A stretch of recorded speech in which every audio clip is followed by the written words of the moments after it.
Assalamualaikum warahmatullahi wabarakatuh. Alhamdulillah rabbil alamin, wassalatu wassalamu ala asyrafil anbiya'i wal mursalin wa ala alihi wa sahbihi ajma'in. Hari ini saya daripada Fiqh Ibadat G1 grup pertama ingin membentangkan tentang pengurusan jenazah dan kafiaknya. Kami grup pembentangan pertama ada 5 orang. Saya bernama Muhammad Atif bin Abdul Rahim, bernombor metrik D183107191. Okey, start. Okey, terus kepada slide yang pertama, hukum menguruskan jenazah dan dalil kematian.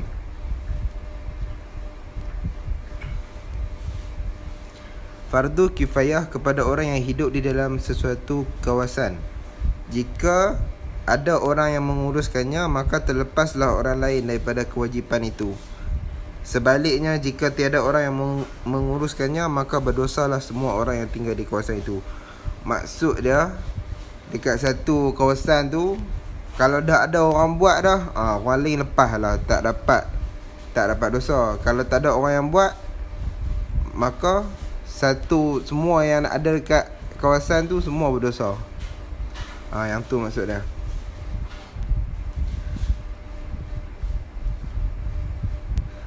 Contoh macam dalil ni bawah ni dalil kematian kan. Auzubillahi minasyaitonirrajim. Kullu man 'alaiha fan wa yabqa wajhu rabbika dzul jalali wal ikram. Maksudnya semua yang ada di muka bumi ni akan binasa, dan tetaplah kekal zat Tuhanmu yang mempunyai kebesaran dan kemuliaan.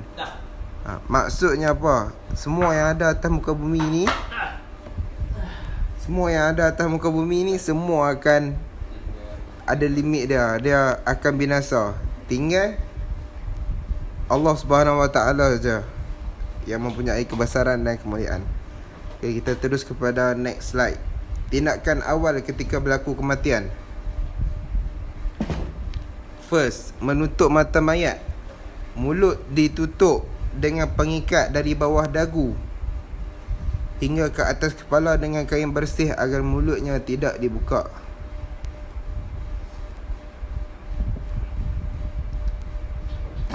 Maksudnya kena tutup mulut tu, kena ikat daripada bawah dagu ni sampai ni kok belah jambang-jambang ni, sampai kat atas kepala ni kena katut dengan kain putih.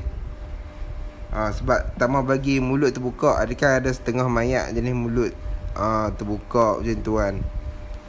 Kita tak mau bagi mulut tu terbuka. Sebab tu kita kena ikat daripada bawah dagu ni sampai ke atas kepala ni. Okey, nombor 2, melembutkan sendi-sendi anggota mayat. Semua sendi seperti jari, siku, lutut dan kaki dilembutkan agar mudah ketika dimandikan dan dikapankan. Contohnya kita ambil minyak zaitun, lotion ke, sapu dekat sendi-sendi mayat. Sebab nanti kita mudah, kita nak bagi mayat tu kiam, lepas tu kita nak urus masa nak mandi apa semua tu mudah. Dia jadi lembut. Okey, yang ketiga, meletakkan sesuatu yang sederhana berat di atas perut mayat, bertujuan menjaga dan mengawasi perut mayat supaya tidak kembung. Maksudnya kita tak benda berat dekat atas perut ni, macam tak mau bagi angin masuk lah, perut tak mau kembung. Yang tu function dia.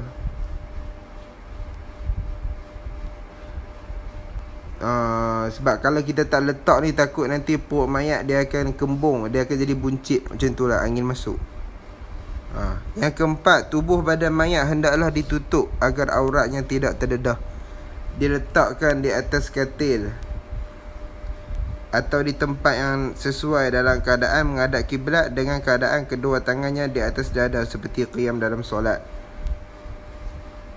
Sebab kita kena tutup aurat mayat supaya tidak terdedah. Aurat kan wajib katuk.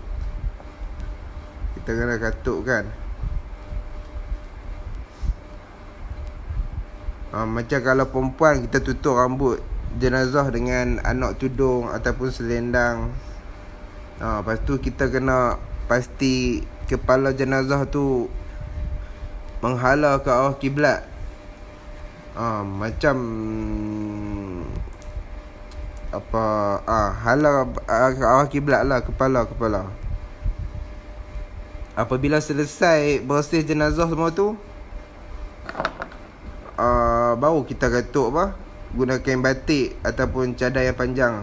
Kita tutup seluruh badan.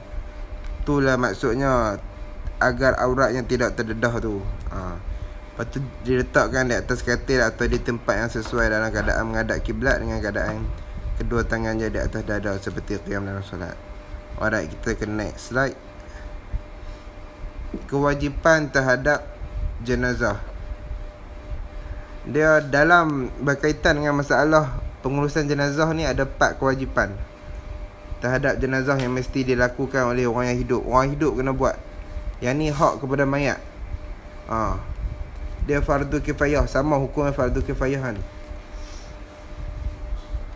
Tapi 4 benda ni kita kena buat dekat mayat orang Muslim lah. Kalau mayat orang kafir, mayat orang kafir tidak disolatkan, baik kafir harbi ataupun kafir zimmi. Kita boleh nak bagi mandi orang kafir, namun dalam 2 keadaan. Tapi kita wajib mengkafankan kafir zimmi dan kita menguburkannya. Tetapi kalau kafir harbi dan orang yang murtad, tak payahlah. Adapun orang yang mati ketika dalam berumrah ataupun berhaji kan, kalau kita nak kafan, kepala tak payah katuk. Macam tu. 4 kewajipan tu apa? Memandikan, mengkafankan, mengebumikan dan mensolatkan. Yang tu lah 4 kewajipan orang yang hidup ni kena buat kat atas mayat tu. Okey, sekian daripada saya, Muhammad Atif bin Abdul Rahim, bernombor metrik di 183-10791. Okey, saya serah kepada yang seterusnya. Okey, Assalamualaikum warahmatullahi wabarakatuh.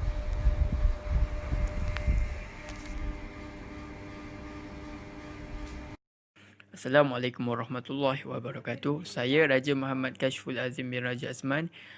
Nombor metrik D192113636.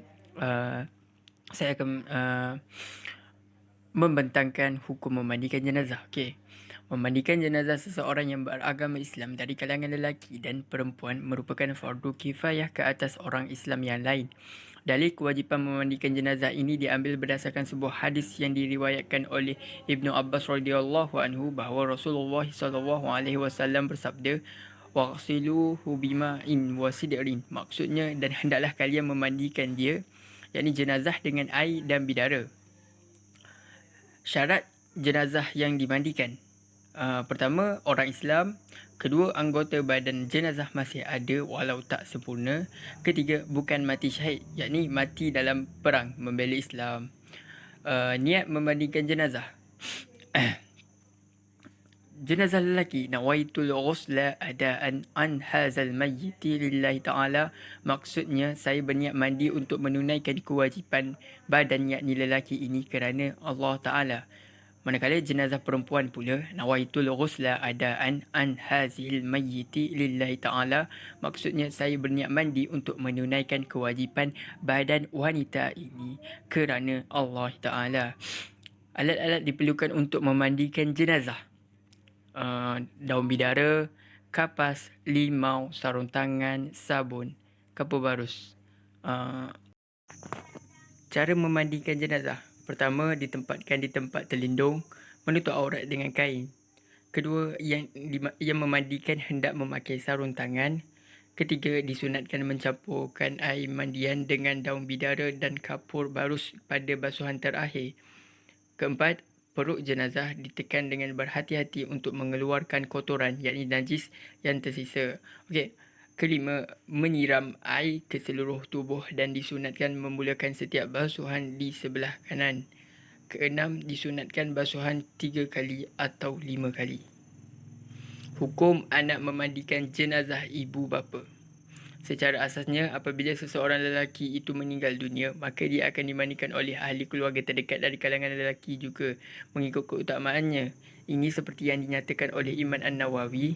Maksudnya, sekiranya yang meninggal dunia itu adalah seorang lelaki yang tidak mempunyai isteri, maka orang yang paling utama memandikan jenazahnya adalah bapanya, kemudian datuknya, kemudian anak lelakinya, kemudian cucu lelakinya, kemudian saudara lelakinya, kemudian anak saudaranya yang lelaki, kemudian bapa saudara, kemudian sepupu lelaki. Ini kerana mereka merupakan golongan yang paling berhak untuk menunaikan solat jenazah ke atasnya, maka demikian mereka juga paling berhak untuk memandikan jenazahnya. Adapun anak lelaki yang memandikan jenazah ibunya dan anak perempuannya memandikan jenazah bapanya, hal ini hanyalah dibolehkan apabila tidak terdapat turutan-turutan awal golongan yang diberikan keutamaan dari kalangan orang-orang lelaki dan juga perempuan. Dalam situasi ini, tata cara adalah dengan memandikan jenazah dari sebalik pakaian yang menutup jenazah dan mengelap badan jenazah dengan menggunakan perca kain dan bukannya dengan tangan sendiri. Sekiranya golongan-golongan utama memandikan jenazah itu ada, maka tidak boleh untuk anak perempuan memandikan jenazah bapanya dan tidak boleh anak lelaki memandikan jenazah ibunya. Sekian. Wabarakatuh dan salam ukhuwah buat kesemuanya. Sebelum saya meneruskan kepada pembentangan yang seterusnya, terlebih dahulu saya ingin memperkenalkan diri saya. Nama saya Muhammad Zulain bin Abdul Samad, pelajar Diploma Kaunseling Islam, nombor kad metrik di 1610829. Baik, dalam subjek fiqh ibadat ini, tugasan kami untuk membentangkan tajuk urusan jenazah, dan saya akan membentangkan di bawah mengkafankan jenazah. Baik, kita lihat dulu hukum mengkafankan jenazah ya. Kalau kita lihat hukum fardu kifayah ke atas orang hidup, terutama keluarga. Hukumnya adalah fardu kifayah. Sekurang-kurangnya kafan bagi mayat lelaki dan perempuan ialah sehelai yang boleh menutup seluruh tubuhnya. Yang ketiga, sebaik-baik kafan bagi mayat lelaki 3 helai, iaitu sehelai kain, 2 helai kain pembalut. Kerana berdasarkan hadis yang diriwayatkan oleh Aisyah radhiyallahu anha, artinya bahawa Rasulullah sallallahu alaihi wasallam dikafankan dengan 3 helai kain putih daripada sahuliah yang tidak ada baju dan serban. Hadis riwayat Bukhari. Yakni boleh ditambah dengan baju dan serban, maka jumlahnya ialah 5 helai. Yang keempat, sebaik-baik kafan bagi mayat perempuan adalah 5 helai. Sehelai kain, sehelai baju, sehelai kain tudung, 2 helai pembalut. Jadi total kesemuanya adalah 5. Orang yang mati sama ada lelaki atau perempuan yang sedang menunaikan ibadat haji wajib dikafankan dengan menutup seluruh badannya kecuali kepala bagi lelaki dan muka bagi perempuan. Yang keenam, sunat dikafankan dengan kain yang berwarna putih yang bersih ya, putih yang bersih. Makruh dengan yang lain daripada yang putih kecuali yang tidak putih, dan haram dikafan mayat lelaki dengan kain sutra dan makruh bagi perempuan. Ketujuh, sunat kain kafan dibasuh sebelum dikafankan mayat. Makruh mengambil secebis daripada kain yang dikafankan mayat kecuali daripada orang-orang yang soleh ataupun waris. Seterusnya, haram ditulis apa-apa saja ayat-ayat Al-Quran ataupun nama-nama Allah di atas kain kafan kerana ditakuti terkena najis mayat. Maklumlah, kita zaman sekarang ni bermacam-macam ya jenis. Ada yang apabila sebut mengenai pengurusan jenazah ni, macam-macam style yang kita dengar. Padahal untuk kita melaksanakan fardu kifayah yang satu ni senang saja sebenarnya ya. Cuma bila dia bertembung dengan adat itu, mungkin kita akan melihat ada agama ataupun suku kaum ataupun adat-adat yang lain kalau kita lihat ianya bertentangan, ya. Baik, cara-cara mengkafankan jenazah. Cara-cara mengkafankan jenazah ada 3 sebenarnya, iaitu persiapan, yang kedua cara mengkafankan, dan yang ketiga cara mengusung dan meletakkan mayat. Baik, kita lihat dulu persiapan sebelum mengkafankan. Pertama, kain kafan untuk membalut tubuh mayat disusun seperti berikut.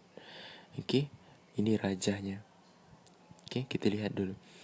Yang pertama, kain kafan pembalut pertama diletakkan di sebelah bawah dan ditaburkan cendana.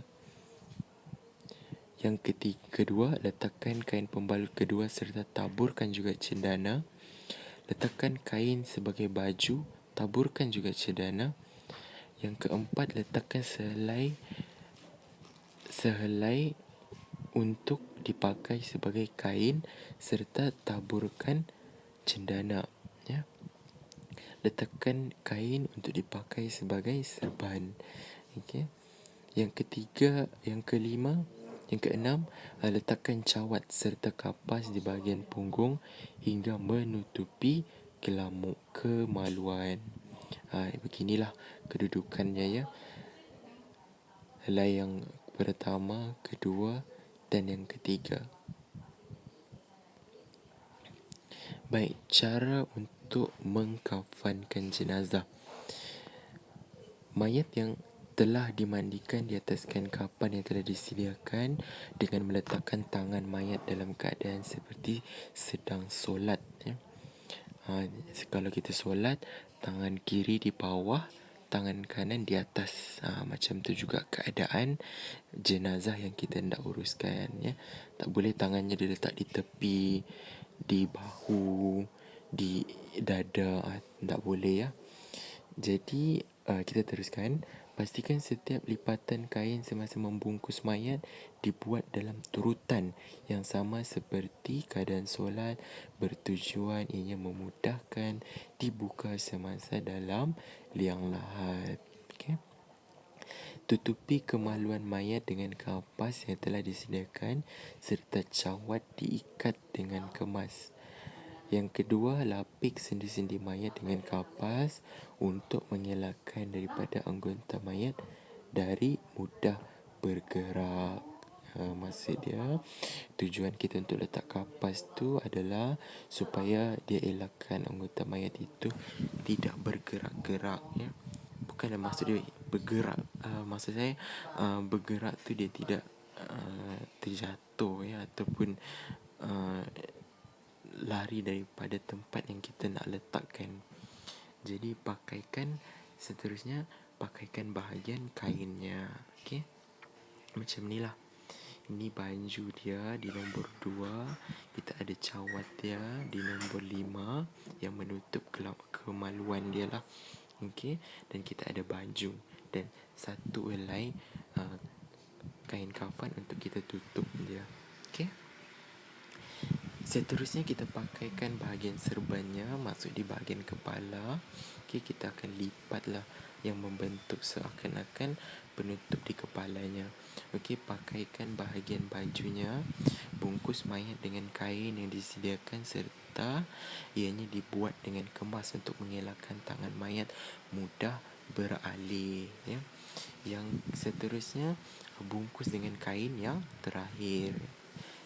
Ikat di bahagian atas kepala, dada, kaki dan di bawah kaki. Bagi bahagian atas kepala, pastikan ikatan tersebut diikat di sebelah kiri mayat untuk memudahkan ikatan dibuka semasa di dalam liang lahat. Maksud dia punya ikatan tu adalah di sebelah kiri, ya. Jadi senanglah orang yang akan menurunkan dalam liang lahat tu yang akan buka nanti tali di kepalanya tu. Okey, dan yang terakhir, cara mengusung dan meletakkan mayat. Mayat lelaki dan perempuan hendaklah diusung dengan kepalanya didahulukan, ya. Yang mana maksud dia kepala di depan lah. Macam tu, kalau kita nak usung tu, kita mesti kepala dia tu di depan. Okey. Dan yang seterusnya, keadaan mayat hendaklah dalam keadaan terlentang. Mayat maksudnya dalam keadaan berbaring lah. Tiarap tak boleh mencangkung, duduk, berdiri tak boleh lah. Okey, jadi itu sahaja cara-cara dan juga hukum untuk mengkafankan jenazah ini. Nampak mudah kan sebenarnya, tapi adalah lebih baiknya kita buat secara praktikal dengan cara kita menghadiri kursus pengurusan jenazah. Mungkin kita akan lebih dapat gambaran yang sebenar lah di situ ya. Ini kita belajar secara teori dan saya bentangkan secara ringkas. Okey, sebenarnya mudah kalau kita ikut cara yang sebetulnya, mudah sebenarnya ya. Itu sahaja daripada saya. Okay, Assalamualaikum warahmatullahi wabarakatuh. Nama saya Muhammad Nazmi bin Muhammad Hel. Nombor metrik di 192-11631. Okey, solat jenazah. Kenapa perlu dikerjakan solat jenazah? Jenazah orang Islam yang telah sempurna dimandikan dan dikafankan wajib disolatkan sebelum dikebumikan. Rasulullah SAW pernah mengarahkan sahabat-sahabatnya untuk solat jenazah apabila ada kematian. Berkata Salmah bin Al-Aqwa radhiyallahu anhu, pada suatu ketika kami sedang duduk di sisi Nabi SAW. Lalu ketika itu dibawa jenazah. Baginda berkata, solatlah sahabat kamu itu. Riwayat Bukhari. Hukum mendirikan solat jenazah adalah fardu kifayah, wajib untuk umat Islam di suatu kawasan. Solat jenazah dilakukan oleh orang yang hidup ke atas orang yang meninggal dunia untuk meringankan bebannya. Syarat sah solat jenazah. Sesudah mayat dimandikan dan dikafankan, jenazah berada di hadapan orang yang solat menghadap kiblat. Rukun solat jenazah. Yang pertama ialah niat. Yang kedua, berdiri tegak, dilakukan dalam keadaan berdiri, tiada rukuk dan sujud, tidak ada azan dan iqamah sebelum memulakan solat. Yang ketiga, takbir 4 kali termasuk takbiratul ihram. Yang keempat, membaca al-Fatihah selepas takbir yang pertama. Yang kelima, selawat kepada Nabi SAW selepas takbir kedua. Yang keenam, berdoa untuk jenazah selepas takbir ketiga. Dan yang ketujuh, memberi salam selepas takbir keempat. Kedudukan imam. Kedudukan mayat lelaki. Kedudukan imam ketika solat jenazah. Lelaki bersentangan dengan kepala jenazah. Kepalanya di sebelah kiri imam. Bagi kedudukan mayat perempuan pula, kedudukan imam ketika solat jenazah perempuan bersentangan dengan pinggang jenazah. Kepalanya di sebelah kanan imam. Orang yang layak menjadi imam. Menurut mazhab Syafi'i, wali kepada jenazah lebih aula, iaitu utama mensolatkan jenazah, kerana solat jenazah adalah doa untuk si mati. Doa kaum kerabat waris adalah lebih mudah dimakbulkan oleh Allah SWT. Susunan seperti berikut. Yang pertama ialah bapa, yang kedua datuk dan ke atas, yang ketiga anak lelaki, yang keempat cucu dan ke bawah, yang kelima saudara lelaki seibu sebapa, yang keenam saudara lelaki sebapa, yang ketujuh anak lelaki saudara seibu sebapa, yang ke-8 anak lelaki saudara seibu. Perkara sunat dalam solat. Yang pertama, mengangkat kedua-dua belah tangan ketika bertakbir. Yang kedua, israr, iaitu merendahkan suara bacaan. Yang ketiga, membahagikan ahli jemaah sekurang-kurangnya kepada 3 saf. Bismillahirrahmanirrahim. Assalamualaikum warahmatullahi wabarakatuh. Nama diberi Muhammad Hafiz Hazwan bin Hizal. Nombor metrik di 192111682 ingin membicarakan tentang pengebumian jenazah. Kewajipan pengebumian jenazah. Kita wajib menyegerakan pengebumian jenazah sebagaimana sabda Rasulullah sallallahu alaihi wasallam. Segerakanlah mengebumikan jenazah. Jika dia seorang yang baik, maka kebaikan itu telah kamu segerakan. Dia ke arahnya kebaikan tersebut. Jika dia adalah selain daripada itu, yakni tidak baik, maka kejahatan itu telah kamu lepaskan daripada bahu-bahu kamu. Hadis riwayat Abu Daud. Mengebumikan jenazah hukumnya fardu kifayah ke atas orang Islam. Apabila kewajipan itu telah dilaksanakan oleh sebahagian orang, maka gugurlah kewajipan tersebut kepada orang lain. Jika meninggalkan kewajipan tersebut, maka semua orang akan menanggung dosa. Kelebihan menguburkan jenazah. Berdasarkan sebuah hadis yang diriwayatkan oleh Abu Rafi' bahawa Rasulullah SAW bersabda, "Man ghassala musliman fakatama alaih, ghafarallahu lahu 40 marrah, wa man hafara lahu fa ajannahu ujriya alaihi ka ajri maskanin askanahu iyyahu ila yaumil qiyamah, wa man kafanahu kasahullahu yaumal qiyamati min sundusi wa istabraqil jannah." Maksudnya, sesiapa yang memandikan jenazah seorang Muslim lalu ia merahsiakan aibnya, Allah akan memberi keampunan sebanyak 40 kali kepadanya. Dan sesiapa yang menggali liang lahat lalu menimbuskannya, ia akan mendapat pahala seperti pahala orang yang memberikan tempat tinggal kepadanya, iaitu jenazah sampai hari kiamat. Dan sesiapa yang mengkafaninya, nescaya Allah akan memakaikan kepadanya pada hari kiamat dengan pakaian daripada sundus, yakni sutra nipis, dan istibrak, yakni sutra tebal daripada syurga. Hadis riwayat Az-Zahabi. Waktu yang dilarang mengebumikan jenazah. Jenazah tidak boleh dikebumikan pada 3 waktu, iaitu berdasarkan sebuah hadis daripada Uqbah bin Amir. 3 sa'atin kana Rasulullah sallallahu alaihi wasallam yanhana an nusalliya fihinna aw an naqbura fihinna mautana hina tatlu'u asy-syamsu baziqatan hatta tartafi' wa hina yaqumu qa'imu zahirati hatta tamila asy-syams wa hina tadayyifu asy-syamsu lil ghurubi hatta taghrub. 3 waktu yang Rasulullah sallallahu alaihi wasallam melarang kami untuk melakukan solat atau mengebumikan mayat meninggal dunia dalam kalangan kami, iaitu ketika mulai terbit matahari hingga benar-benar terbit, yakni matahari sedang terbit. Ketika pertengahan hari hingga matahari tergelincir, yakni tengah hari, dan ketika matahari mulai terbenam hingga benar-benar terbenam di ufuk barat, yakni senja dan tengah malam. Hadis riwayat Ibnu Majah, Abu Daud, At-Tirmizi dan An-Nasa'i. Cara-cara pengebumian jenazah. Yang pertama, jenazah Muslim tidak dikuburkan bersama mayat orang kafir. Disunatkan menguburkan jenazah di kawasan perkuburan. Para syuhada hendaklah dikuburkan di medan peperangan, iaitu tempat mereka syahid, dan tidak boleh dipindahkan melainkan darurat. Yang keempat, boleh dikuburkan jenazah malam hari. Jenazah diusung ke kubur selepas selesai solat jenazah. Yang keenam, bagi orang yang melihat jenazah diusung ke perkuburan, dia bolehlah berdiri sehingga mayat itu hilang daripada pandangannya. Yang ketujuh, boleh menguburkan 2 jenazah atau lebih dalam 1 lubang kubur bagi keadaan yang darurat atau terdesak. Tetapi sekiranya ada kemampuan, hendaklah menguburkan setiap 1 jenazah untuk 1 lubang kubur. Rasulullah SAW bersabda, "Ihfiru wa a'miqu wa ahsinu wa dafinul ithnaini wa thalathata fi qabri wahida." Maksudnya, galilah, dalamkanlah dengan baik dan tanamlah 2 atau 3 orang dalam kubur. Hadis riwayat An-Nasa'i. Yang ke-8, sekurang-kurangnya, kubur bagi mayat itu ialah 1 lubang yang dapat menghalang bau mayat, serta dapat melindungi mayat daripada dibongkar oleh binatang buas. Yang ke-9, mengumpulkan beberapa jenazah yang mempunyai hubungan kerabat adalah baik dan digalakkan. Yang ke-10, seelok-eloknya hendaklah lubang kubur itu luas dan dalam. Lebih kurang 6 kaki dalamnya. Terdapat 2 cara penggalian lubang. Yang pertama, lahat di tengah, dan yang kedua, lahat di tepi.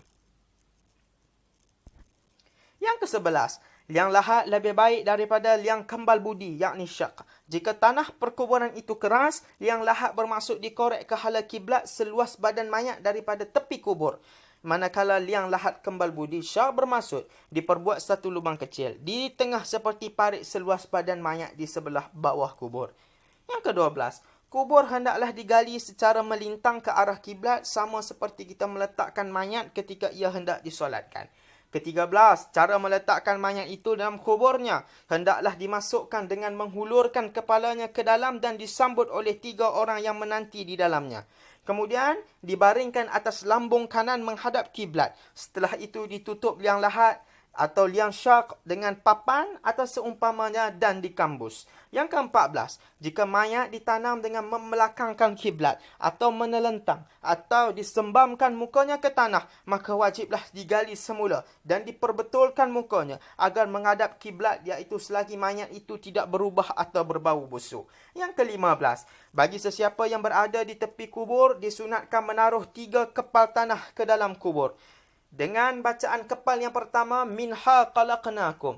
Kepal yang kedua, wa fiha nu'idukum. Kepal yang ketiga, wa minha nukhrijukum taratan ukhra. Yang ke-16, sesudah lubang kubur ditimbus, tanahnya hendaklah ditinggikan sejengkal dan diratakan. Kemudian, jika berkemampuan, barulah dipacakkan batu nisan di bahagian kepala dan kakinya. Kemudian dicacakkan pula daun-daun kehijauan, lalu dijiruskan air atas kubur itu yang dimulai dari kepala hingga kaki. Yang ke-17, orang yang membaca talqin buat mayat itu hendaklah duduk di bahagian muka mayat dengan membelakangkan kiblat. Sementara orang yang hadir pula mengangkat tangan mendoakan mayat itu semoga ditetapkan hati dan diampunkan dosa.